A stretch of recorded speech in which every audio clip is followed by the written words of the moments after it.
फर्रुखाबाद की सांतनपुर मंडी में किसान महापंचायत का आयोजन हुआ। किसान महापंचायत में राष्ट्रीय प्रवक्ता राकेश टिकैत पहुंचे। फर्रुखाबाद राकेश टिकैत ने भाजपा सरकार पर साधा निशाना, कहा सरकार की गलत नीतियों से हो रही आत्महत्याएं। अगर किसानों को गारंटी कानून मिल जाए तो आत्महत्याएं कम हो जाएंगी। एमएसपी से कम पर फसल बेचने पर 40 लाख करोड़ का आज तक किसानों का नुकसान हुआ है। विपक्ष को बोलने का मौका नहीं दिया जा रहा है। अंबेडकर हम सबके आदर्श हैं। इतने ऊंचे ओहदे पर बैठकर ऐसी बात करना ठीक नहीं। राहुल गांधी पर झूठे आरोप लगा रहे हैं। पॉलिसी सिस्टम पर कब्जा किया जा रहा है। किसानों को सत्ता से बाहर रहकर आंदोलन करना होगा।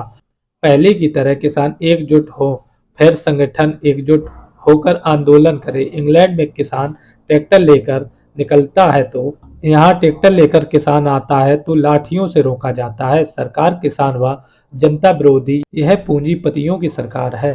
सरकारों की गलत नीतियों से आत्महत्या हो रही है। एमएसपी गारंटी कानून मिल जाएगा, फसलों को रेट मिलने लगेंगे, आत्महत्याएं की दर कम हो जाएगी।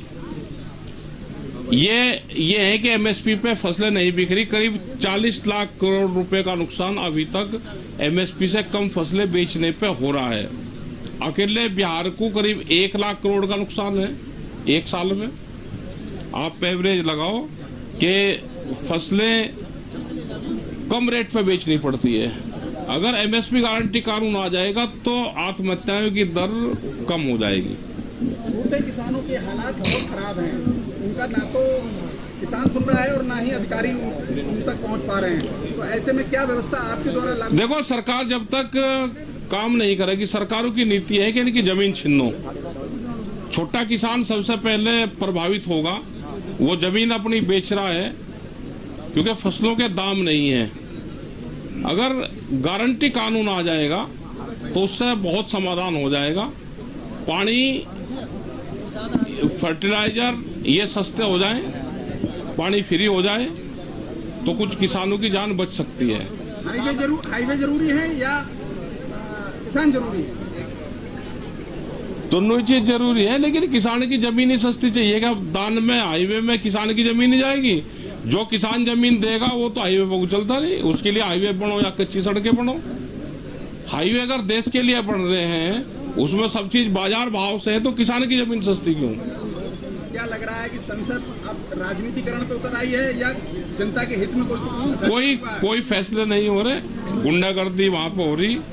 विपक्ष को जिस तरह से टारगेट करा जा रहा है, उनको वहां बोलने नहीं दिया जाता, उन पे एलिगेशन लगते हैं, तो देश में अब लोकतांत्रिक बचा नहीं।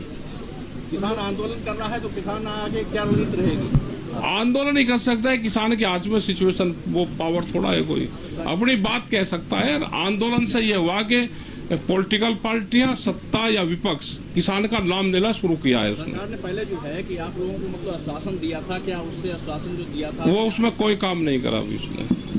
वो जो अमित शाह ने जो है अम्बेडकर के ऊपर टिप्पणी की है उसके लिए, तो ये अम्बेडकर हमारे सबके आदर्श रहे हैं, तो सबको विरोध करना चाहिए, अपने विरोध दर्ज करना चाहिए कि एक इतने बड़े ओहदे पर आदमी बैठा हुआ है और वो किसी महापुरुष के बारे में इस तरह की बात करे। राहुल गांधी के ऊपर जो संसद में आरोप लग रहे हैं, सब झूठे आरोप लग रहे हैं। संसद में कल जिस तरह से धक्का मुक्की हुई है, ये संसद की गरिमा गिराई जा रही है। विपक्ष के नेताओं पे इस तरह के आरोप भी लगने शुरू हो गए तो देश कहाँ जाएगा वो आप देख लेना। किसानों का 6R और 9R जैसे फॉर्म फर्रुखाबाद की मंडी से गायब है। किसान को ये भी नहीं पता कि वो मंडी कितना आलू खरीद रही, कितना जा रहा है। तो यहाँ के जो हालात हैं वो किसानों के हित में है या अहित में है? ये सब अहित हैं। सब ये बड़े उद्योगपति एक जगह मिले हुए हैं, अधिकारी कर्मचारी भी सब मिले हुए हैं। तो यहाँ पे इस संबंध में आज बात करेंगे। यहाँ पे मीटिंग में ही अधिकारी को बुलवाऊंगे, जो भी ये इस इशू है यहाँ के मंडी के, इसमें बातचीत करेंगे। अब यहाँ के अधिकारी ये कह रहे हैं कि आलू को फेयर एंड लवली लगा के लाओ, तो क्या ये मुमकिन है जो जमीन से पैदा हो रहा है अनाज उसको? अब क्या पॉलिसी पूरे देश में? अगर आलू पहले पानी में धुलाई हो जाएगी तो धुलाई होती तो खराब हो जाएगा। आलू तो सुरक्षित मिट्टी में ही रहेगा। सरकार जगह जगह मंदिर खोज कर रही है, इसके लिए क्या कहें? ये तो पॉलिसी है जहाँ पे वोट मिलेगी। एक पार्टी है जो वोट तलाश करती है, उसने पॉलिटिकल सिस्टम पे कब्जा करके और देश की जनता को गुमराह करने का काम करा जा रहा है। राजनीति और धर्म दोनों अलग अलग चीजें हैं। किसान जो आंदोलन कर रहा है उनको बंद किया जा रहा है। नोएडा में बंद है, अभी किसान बंद है वहाँ पे, और ये हालात पूरे देश भर में होगी जिस तरह के। बचाने के लिए सत्ता में उतरेगा किसान?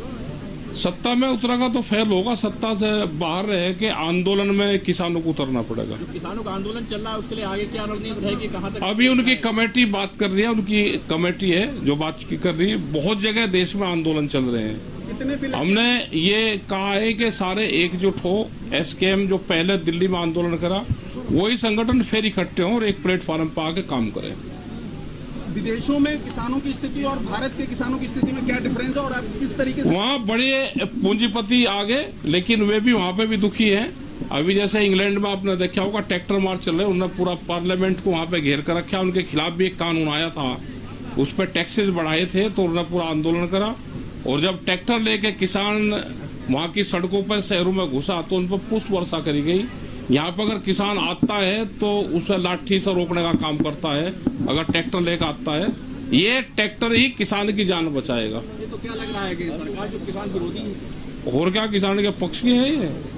ये किसान विरोधी है, ये जनता भी विरोधी है। आपकी क्या 1 साल पुरानी गाड़ी है, वह बंद होगी 15 साल में। एनसीआर में वह 10 साल में बंद होगी, ट्रैक्टर उसका बंद होगा। तो ये तो किसान, गांव किसान, गरीब, आदिवासी, महिला सबके विरोधी है। ये पूंजीवादी है। किसान को अगर दूसरे रूप में टैक्स देने वाली मशीन कहा जाए तो गलत होगा? टैक्स तो दे देगा, अगर इसकी आप फसल बिकवा दो उसी रेट पे, उसी रेशो में टैक्स भी दे देंगे, लेकिन उसको कीमत तो दे दो।